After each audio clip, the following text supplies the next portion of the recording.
Assalamualaikum warahmatullahi wabarakatuh. Kami dari kelompok 5 kelas paralel 2 mata kuliah Sistem dan Usaha Agribisnis akan menjelaskan bagaimana sistem agribisnis pada salah satu komoditi tanaman herbal, yaitu temulawak.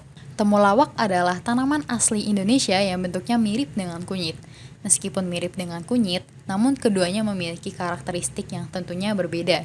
Dari segi ukuran, temulawak memiliki ukuran yang lebih besar dan panjang dibanding kunyit. Selain itu, temulawak juga memiliki warna kuning yang lebih cerah, rasa yang lebih pahit, dan aromanya yang lebih tajam dibanding kunyit.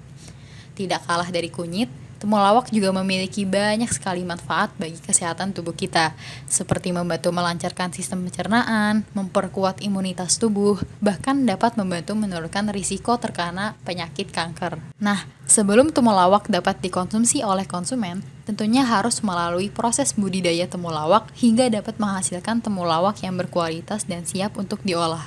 Yang pertama ada subsistem input temulawak yang berhubungan dengan pengadaan sarana dan faktor produksi untuk mendukung kegiatan on-farm temulawak seperti lahan, peralatan bertani, pupuk, sumber daya manusia, pengairan, dan juga jerami. Selain itu juga tentunya ada pemasok bibit untuk menanam temulawak. Namun, tidak semua petani temulawak membeli bibit temulawak yang sudah siap tanam. Ada juga petani yang menanam temulawaknya dari bibit yang melalui proses pengeringan rimpang temulawak dari hasil panen sebelumnya. Selanjutnya, pada subsistem on-farm temulawak, terdapat 3 tahapan dalam menghasilkan temulawak. Yang pertama, ada tahap pembibitan. Bagi petani yang menggunakan bibit temulawak siap tanam, tentunya tidak perlu lagi melalui tahap pembibitan.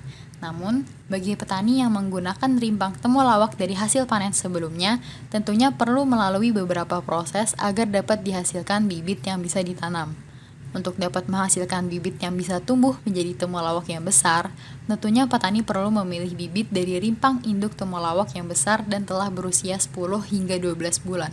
Kemudian, rimpang tersebut dipotong menjadi 3-4 bagian yang masing-masingnya memiliki 2-3 mata tunas. Lalu, potongan rimpang tersebut dijemur selama 4-6 hari dengan perharinya hanya perlu dijemur selama 3 jam. Setelah melalui proses pengeringan, barulah bibit dari rimpang temulawak tersebut bisa langsung ditanam. Selanjutnya, ada tahap penanaman. Pada tahap ini, petani dapat menanam bibit temulawak di lahan ataupun di polybag. Untuk media tanam yang diperlukan bisa berupa campuran pupuk kompos dengan tanah gembur. Jika media tanam sudah siap, petani dapat membuat lubang di media tanam sesuai dengan ukuran bibit yang akan ditanam. Lalu, bibit temulawak ditancapkan ke dalam media tanam dengan mata tunas menghadap ke atas. Kemudian, tutup kembali dengan tanah dan diberi sedikit air untuk menjaga kelembapan pada tanaman temulawak. Selama proses pertumbuhan, petani juga harus rajin menyiram dan memberi pupuk agar pada temulawak tersebut dapat tumbuh dengan hasil yang berkualitas. Setelah melalui masa pertumbuhan selama kurang lebih 8-10 bulan, temulawak sudah dapat dipanen. Tanaman temulawak yang sudah siap untuk dipanen memiliki ciri-ciri rimpangnya yang besar dan berwarna kuning kecoklatan. Selain itu, daunnya juga menjadi kuning serta kering. Jika temulawak ditanam pada polybag, temulawak bisa dipanen kapan saja selama sudah terlihat siap untuk dipanen. Lalu, pada subsistem off-farm, temulawak yang sudah dipanen dapat diolah menjadi berbagai jenis produk yang dapat dikonsumsi oleh konsumen. Salah satunya adalah minuman sari temulawak yang sangat bermanfaat bagi kesehatan tubuh kita. Temulawak yang sudah dipanen disortir untuk mendapatkan temulawak dengan kualitas yang bagus. Kemudian, temulawak tersebut dicuci hingga bersih dan dipotong tipis. Selanjutnya, temulawak yang sudah dipotong akan dikeringkan dalam oven agar dapat mengurangi kadar air dalam temulawak tersebut. Setelah dikeringkan, temulawak tersebut digiling hingga menjadi serbuk yang halus. Untuk mendapatkan kandungan kurkumin dalam temulawak, serbuk halus temulawak tersebut dicampur dengan larutan tertentu dan dimasak hingga mendapatkan sari temulawak tersebut. Sari temulawak yang dihasilkan masih perlu melalui proses pemanasan agar sari temulawak tersebut kering dan tidak akan berjamur. Nah, setelah melalui proses pemanasan, sari temulawak ini dicampur dengan air dan bahan lainnya agar dapat menghasilkan minuman sari temulawak yang berkualitas.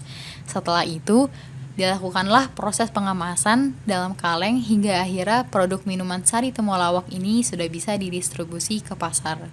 Setelah membahas subsistem input, on-farm, dan juga off-farm pada sistem usaha temulawak, Ada juga subsistem penunjang yang memiliki peranan yang sangat penting dalam sistem usaha temulawak. Proses pengemasan yang dilakukan pada minuman sari temulawak tadi juga termasuk dalam subsistem penunjang agribisnis. Selain itu, lembaga yang terkait dalam subsistem ini terdapat penyuluh pertanian, lembaga keuangan dan perkreditan, lembaga legalitas seperti MUI dan BPOM, kemudian ada PLN dan PDAM, transportasi logistik, dan juga perdagangan tengkulak.